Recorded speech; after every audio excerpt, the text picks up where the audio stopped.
ఇప్పుడు మనకి ఏపీలో 2 నెలల్లో ఎలక్షన్స్ అయితే రాబోతున్నాయి గదా! నెక్స్ట్ సీఎం ఎవరొస్తే బావుంటుందని మీరనుకుంటున్నారు? చంద్రబాబు నాయుడు గారు వస్తే బాగుంటుంది. చంద్రబాబు నాయుడు గారు అధికారంలోకి వస్తే మరి విద్యార్థుల వలస అనేది ఆగిపోతుందనుకోవచ్చా?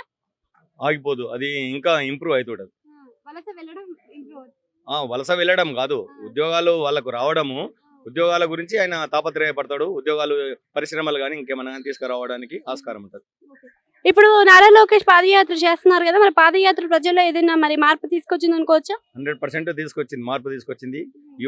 యువత కూడా తెలుగుదేశం పార్టీ వస్తేనే మాకు ఉద్యోగాలు వస్తాయి. మేము ముందుకు సాగుతాం. మా చదువుకు మేము ఒకటి విజన్ ఉంటదంట అని చెప్పి వాళ్ళకి ఆస్కారం ఉంటది. విజన్ 2047 కింద మనకి ఆంధ్రప్రదేశ్‌ని సింగపూర్‌లా చేస్తాను అని చెప్పారు. మరి 5 ఏళ్లలో రిటైర్ అయిపోయే చంద్రబాబు గారు మరి విజన్ 2047 ఎలా సాధ్యమవుతుంది? ఇప్పుడు సాధ్యమైనంత చేసిండు. ఇప్పుడు హైదరాబాద్‌లో ఉన్నప్పుడు ఆయన బండ్లే ఉండి ఇక్కడ నుంచి పరిపాలన చేసి అమరావతి సగం డెవలప్ చేసిండు. అమరావతిని ఈయన మొత్తము నాశనం చేసిండు జగన్ వచ్చి.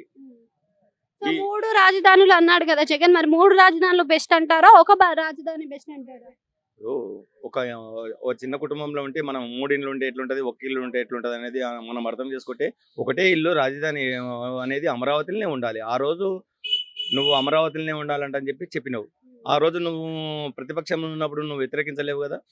నువ్వు ఈ రోజు నువ్వు ప్రభుత్వంలో ఉండగా 3 రాజధానులు అంటావు, 30 రాజధానులు అంటావు. నీకు అందుబాటులో ఏది ఉంటే అది మాట్లాడతారు. అది కాదు కదా వాస్తవం. సాక్షాత్ నరేంద్ర మోడీ వచ్చి నువ్వు రాజధాని గురించి ఇక్కడ వచ్చి ఉండిపోయిండు. ఈ రోజు నువ్వు వేరే రాజధానులు అంటే అది జనాలు కూడా ఒప్పుకోరు. అక్కడ ఉన్న జనాలు కూడా ఒప్పుకుంటలేరు. నువ్వు ఇప్పుడు జగన్ వై నాట్ 175 అని అంటున్నాడు. మరి 175కి 175 వచ్చే అవకాశం ఉందా? 175 కాదు, 75 కూడా రావు. అసలు పోతే 30-40 నుంచి వస్తాయి. మరి టీడీపీకి ఎన్ని రావచ్చు? టీడీపీకి 150 అబోవ్ వస్తాయి. పవన్ కళ్యాణ్ పొత్తులో వస్తున్నారు కదా, మరి ఆయనకి ఏదైనా పదవి ఇచ్చే అవకాశం ఉందా?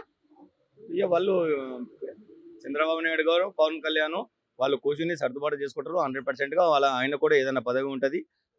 ఆయన కూడా సినిమా గ్రామాలు ఉంటది కాబట్టి ఓటర్స్ కూడా కొంచెం ఆకర్షిస్తే ఇద్దరు కలిసి ప్రభుత్వం ఖచ్చితంగా ఏర్పాటు చేస్తారు.